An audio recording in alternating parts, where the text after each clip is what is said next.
World News Today, brought to you by the Admiral Corporation, makers of Admiral Radio, America's smart set. By shortwave broadcast, direct from important overseas stations, as well as leading news centers of our own country, CBS correspondents are waiting to bring you a complete report from the world's political and battlefronts. But first, here's Doug Edwards. The Allied Fifth Army in Italy has thrown back German counterattacks and has cut deeper into the enemy defense lines around Cassino, the strategic town guarding the road to Rome. In Russia, Soviet armies have smashed within striking distance of 3 German escape railroads, and the fall of Sarny in Old Poland appears imminent. British Mosquito bombers were over German targets again last night. And in the far Pacific, Marine jungle fighters on New Britain Island have made new gains in the face of strong Jap opposition. Now for our first news direct from overseas, Admiral Radio takes you to CBS Algiers, Winston Burdett reporting.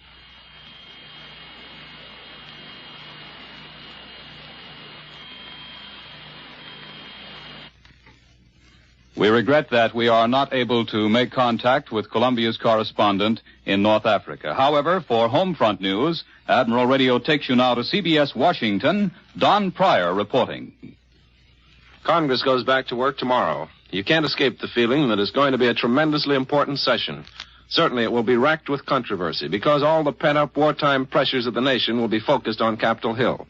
Here are some of the issues that are waiting to be solved. Taxes. A bill providing a little over $2 billion, 1/5 as much as the Treasury asked for, is awaiting action in the Senate. Subsidies. By February 17th, there will have to be a showdown on the whole question of using subsidies to hold down the prices of food. The argument was postponed a bit by stopgap legislation adopted just before Congress went home for the holidays. Wages. The Senate has passed and the House is all ready to act on legislation which will give the non-operating railroad employees an arbitrary 8 cents an hour increase in wages. And then there's the red-hot question of labor policy in general. The recent steel strike and the threatened railroad strike are certain to lead to demands for more stringent labor legislation. There will also have to be strong movement in favor of national service legislation, which in effect would be a labor draft. Last night, Major General Hershey of Selective Service announced that occupational deferments for men under 22, whether they're fathers or not, will be curtailed sharply after the 1st of next month. The War Mobilization Director Burns has announced the adoption of a uniform clause for war contracts to cover their termination. It's the first big step of the new Baruch organization in preparing for demobilization when the war is over. President Roosevelt's annual message is expected to go to Capitol Hill day after tomorrow, but we still don't know whether the president will deliver it in person. That's up to his personal physician, Rear Admiral McIntyre. I return you to Admiral Radio in New York. More news in just a moment, but first here is Warren Sweeney with a word from Admiral Radio. Here in America, when a man's work is done, he can sit leisurely by his radio, perhaps an Admiral radio, and listen with complete enjoyment to his favorite program. But not so with the oppressed peoples of Europe. With Pierre the Frenchman, for example, who lives under the heel of the Nazi boot. Pierre must wait for darkness.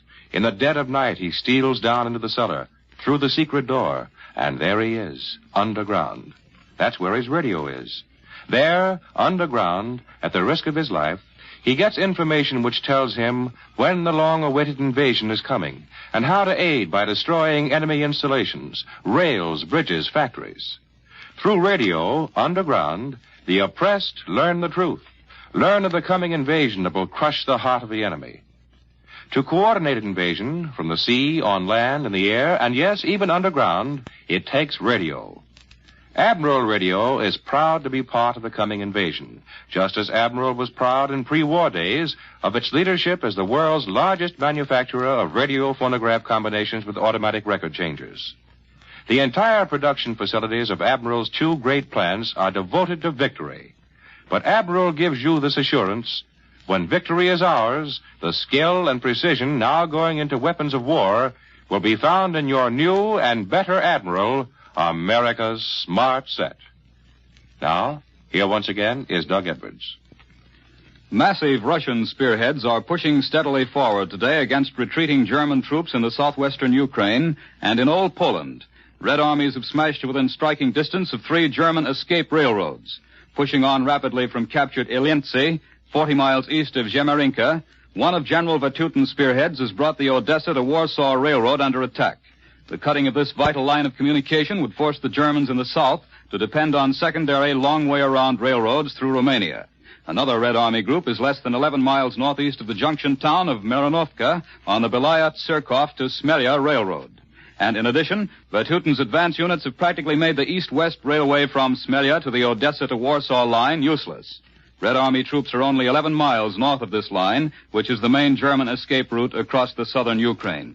Meanwhile, General Konev is developing his drive from captured Kirovograd. He's smashing at the rear of the German forces in the Dnieper Bend and increasing the threat to Krivoy Rog and Nikopol, the iron, coal, and manganese centers in the southeast. Red Army observers report that roads in the captured Kirovograd area are covered with smashed enemy guns, lorries, and crippled automobiles. To the northwest, Soviet columns in Old Poland are reported 5 miles east of the town of Sarny, capture of which would cut a fourth vital rail line which links the German armies to the north and south. American and British troops in the Allied Fifth Army in Italy have beaten off German counterattacks and reached a point within 4 miles of Cassino, the important town which guards the road to Rome. Reports from the front say terrific mountain battles are now underway, battles unlike anything seen in this war since the Greeks fought Italians in Albania 2 years ago. American troops fighting with bayonets and hand grenades pushed the Germans out of their strong positions in the village of Justo, and they've now driven into the heights closer to Cassino. Allied planes continue to hammer the continent. For this news and an interview with one of our fighting men, Admiral Radio takes you to CBS London, Larry LeSueur reporting. In the past few months, this great aircraft carrier called Britain has become a concentration point for the fighting men of the United Nations. Sunburned men who conquered Africa confer over the map of Europe with those who drove out the Japs from the Aleutians. And here's a man who has seen the war in both the Atlantic and the Pacific. 32-year-old Colonel William J. Cummings of Lawrence, Kansas. He's better known to his boys in the 8th Air Force Fighter Command as Wild Bill Cummings when he leads his Thunderbolt group over Europe. Cummings now escorts our liberators and fortresses to Germany in daylight. But not so long ago, he was fighting Japanese Zeros in the Pacific. Colonel Cummings, which do you consider the toughest theater of war, the Atlantic or the Pacific? Well, as an airman, there's not much doubt that the war is tougher here in Europe than it was out in the Pacific. The German planes are just as good, if not better, than the old Jap Zero, and I think the German pilot is more resolute. The Jap fights very hard on the ground, but in the air, the Jap will bluff out just as soon as anyone else. Well, I'm glad to hear that. But, Colonel Cummings, I understand that although you're a fighter pilot, you've also fought on the ground against the Japs. How was that? Well, you remember when the Japs attacked the Philippines, we were pretty short of planes. By the time we were driven to Bataan, we only had a few left. We kept passing them and shelling back and forth to Mindanao, bringing in supplies and ammunition. After a while, all our planes were out of action, and my squadron became infantrymen. We had rifles and pistols, and we fought skirmishes with the Jap infantry closing in on our soldiers in Bataan. Things went from bad to worse. Everybody had malaria, dysentery, and dengue fever. Then one day a liberator came in from Australia, and 35 of us piled into it, and we flew to safety on the mainland. You were one of the lucky ones, weren't you? How many of your squadron got out of there, Colonel Cummings? Just 9 out of the original 40. The rest of my friends are dead or prisoners of war. Some were killed on the ground, some were hit by bombs, some were shot down, and the rest are in prison camps.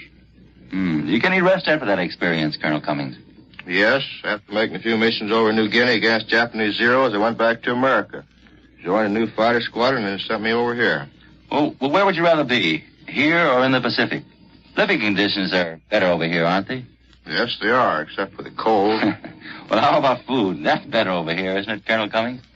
Well, on Bataan, we had 2 meals a day, rice and sometimes little canned salmon. Over here, it's spam and Brussels sprouts. Well, I guess you'd settle for a steak and French fried. Sure would, Larry. But when this is over, I want to get back and fight the Japs. After you've been strafed and bombed and seen your friends die alongside of you, war becomes very personal. I left a lot of good friends back there. Yes, I guess the war is more impersonal for our boys here in Europe. Most of them have never seen a German. They've never seen the cities their bombs destroy. Have you ever been in Europe yourself, Colonel Cummings? No, I never have, but I don't think it'll be long now. Germans almost in the same position as we were in the Pacific 2 years ago. They're on the defensive. Yep, I guess they are, and I hope they'll keep them on the defensive for a long, long time. Thank you very much, Colonel Cummings. We return you now to CBS, New York. Here at home, our Army Air Force mechanics are now inspecting a captured German medium bomber, the famed Junker 88. For a report on just how this ship stacks up against our planes, Admiral Radio takes you to Wright Field. Bill Slocum, Jr. reporting. Sitting here on the flight line at right field is an interesting testimony to our Russian allies' powers of persuasion. It is a Ju-88, a German twin-engine airplane that not too long ago sat on a flight line somewhere in Romania. A young Nazi aviator owned that Ju-88, and after giving much thought to the certain basic inconsistencies of the master race doctrine, he came to a decision, which was, in effect, nuts to this. He therefore promptly climbed into his plane and flew to Allied territory, surrendering himself and his plane intact. Being a very observing young Nazi, he was smart enough to surrender to the British, even though they were farther away than the Russians. This plane is now at Wright Field, headquarters of the Air Force's Materiel Command, where daring young American test pilots are learning exactly what makes it click. It is long and anemic-looking except for its head, which is fairly large. It looks like a garden snake trying to swallow a golf ball. 3 or 4 Germans get into that bulbous nose up front, but it's a cinch 2 of them must be junior Germans. Captain Gus Lundquist, a young man from Chicago, has with several other test pilots at Wright Field been flying this plane. The captain's passion for the Ju-88 is somewhat restrained, but he did consent to talk about it with me today. Captain, what do you think of it? Confidentially, Mr. Slocum, it isn't a very good airplane. As an all-purpose plane, it's good. It can be used as a bomber, fighter, a reconnaissance job, or a dive bomber.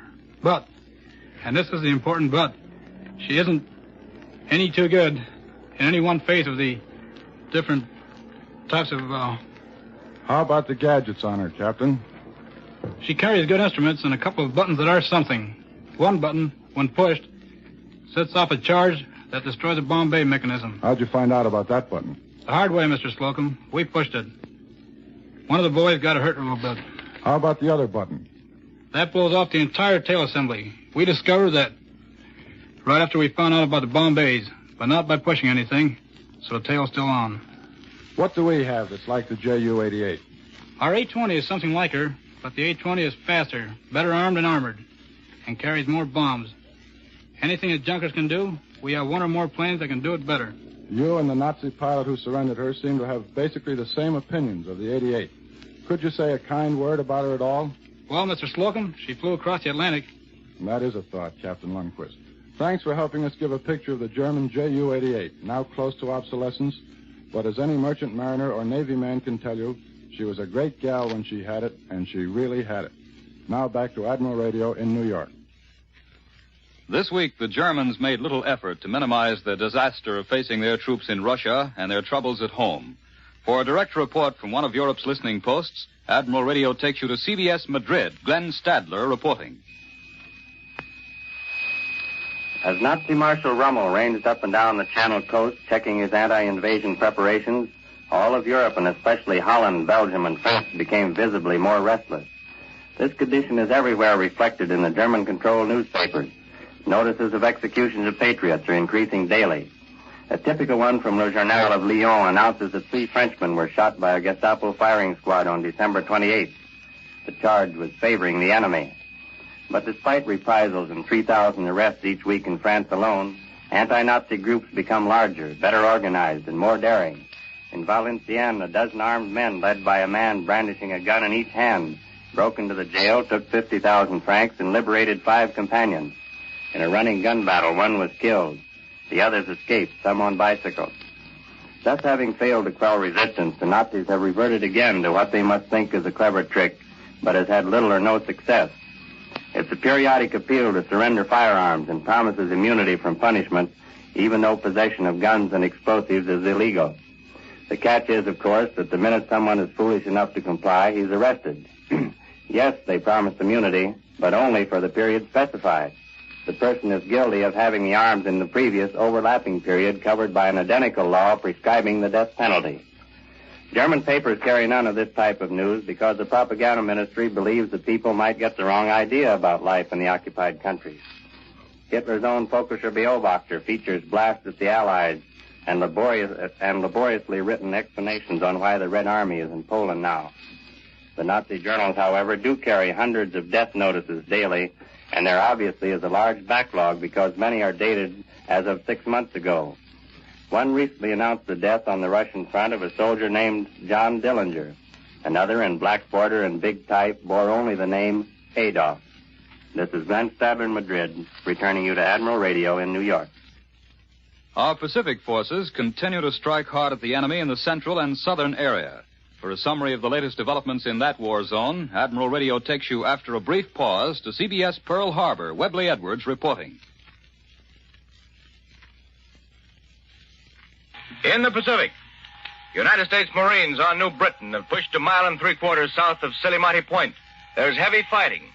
Rabaul has been raided for the 6th time in 6 days. Australians are driving up the Huon Peninsula and are close to a juncture with United States forces who last week landed at Sidor. The marshals have been bombed again. I'm now able to tell you that I have just spent some time with the Marines of Tarawa. Earlier, I flew to a Pacific island and, to my surprise, landed squarely in the midst of them, just as their convoys were arriving. I say to my surprise because outside of official circles, nobody knew where they were, and there'd been considerable speculation as to where the Marines would be taken for rest and rehabilitation after their occupation of Tarawa. That arrival of the Marines, back from one of the grimmest, bloodiest actions of all the history of this fighting corps, was one of the most impressive things I've ever seen. They came off their troop ships in every stage of disarray.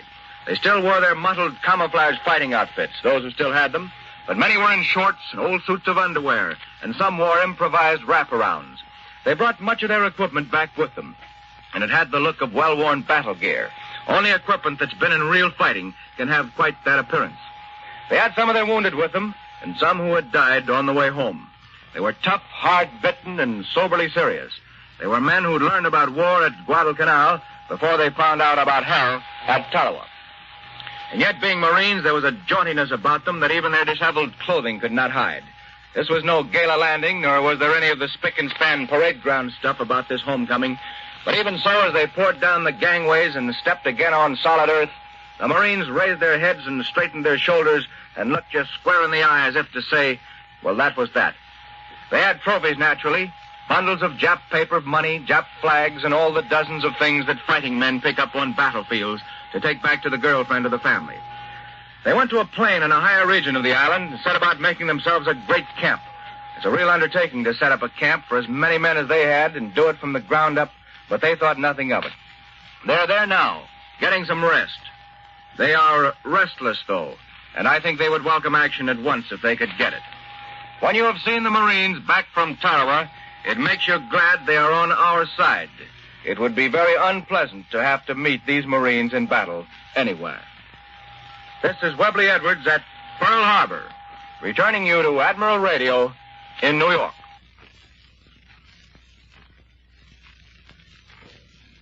Two Army nurses who helped care for our wounded soldiers in the South Pacific are now back in this country. For their story, Admiral Radio again takes you to CBS Washington. Don Pryor reporting. I met a couple of girls yesterday out at the Army's Walter Reed General Hospital. They had a story to tell, so here they are. They are Lieutenant Marguerite Cooney of Worcester, Massachusetts, and Lieutenant Helen Burns of Wallingford, Connecticut, both Army nurses. They just got back to the States after 22 months abroad. How'd you happen to get in the Army, girls? We both joined through the Red Cross in 1940. We volunteered for 1 year. That was Lieutenant Burns. You say you volunteered for 1 year, but it's well over 3 years now. Well, the war changed things. We got our orders to sail right after Pearl Harbor, January 1942. Well, did you know where you were going? Incidentally, that was Lieutenant Cooney that time. No, we didn't know. Well, most of us guessed that we were going to Australia. That seemed like the most logical place. And you were right? Yes, but we only stayed there a week, and then we went to New Caledonia. Had you ever heard of New Caledonia before? No, we didn't know there was such a place in the world until we set foot in it. Was it exciting after you got there? It was at first. We were expecting trouble when we landed. We went ashore in fatigue uniforms with tin helmets and everything. But nothing happened. Oh, where were you? In a city? I wouldn't call it that. We were in Noumea for a while. That's the biggest town on the island, but it's just a dirty little village. We stayed there a few weeks, though, and then our whole outfit moved to 120 miles north. And that was some ride. It took us 10 hours in a truck. Well, where was that? What town? No town at all. We were right out in the woods.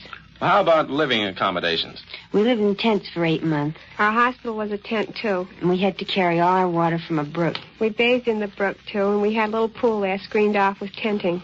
Sort of rugged, but it does sound like fun. It was.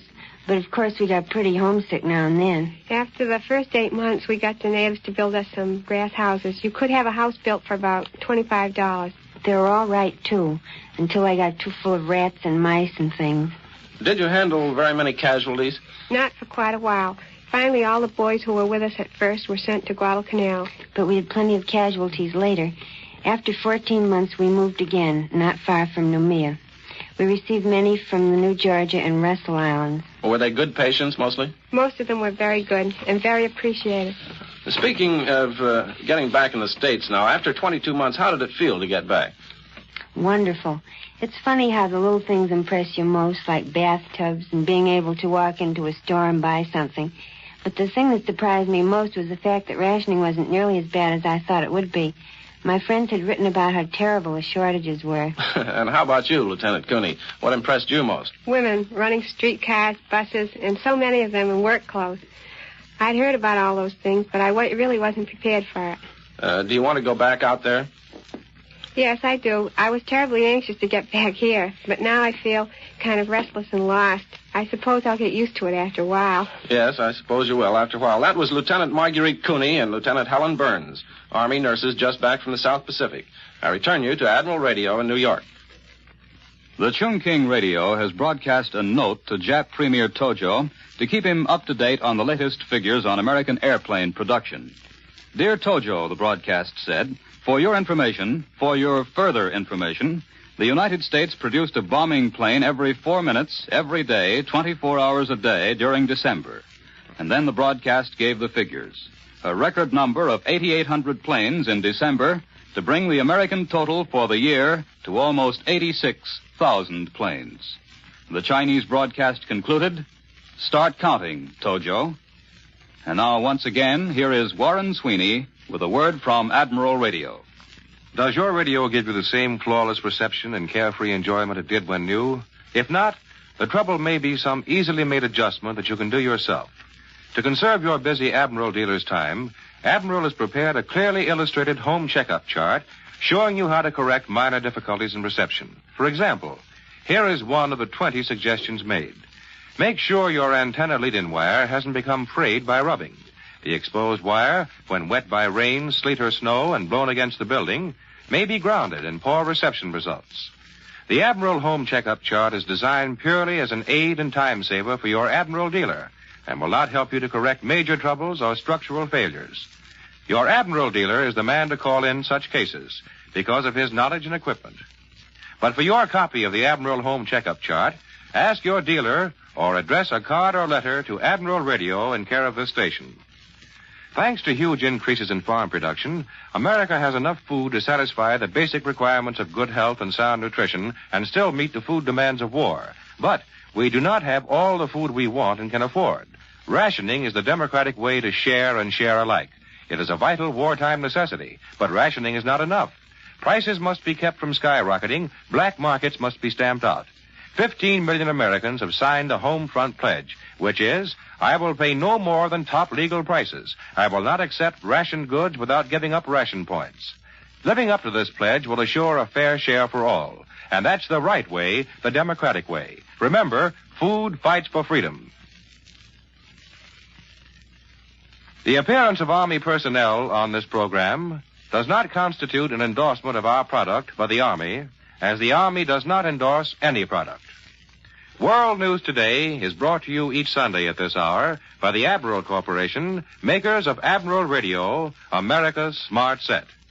Be sure to listen again next Sunday when Admiral brings you World News Today by shortwave, direct from leading news centers of the world.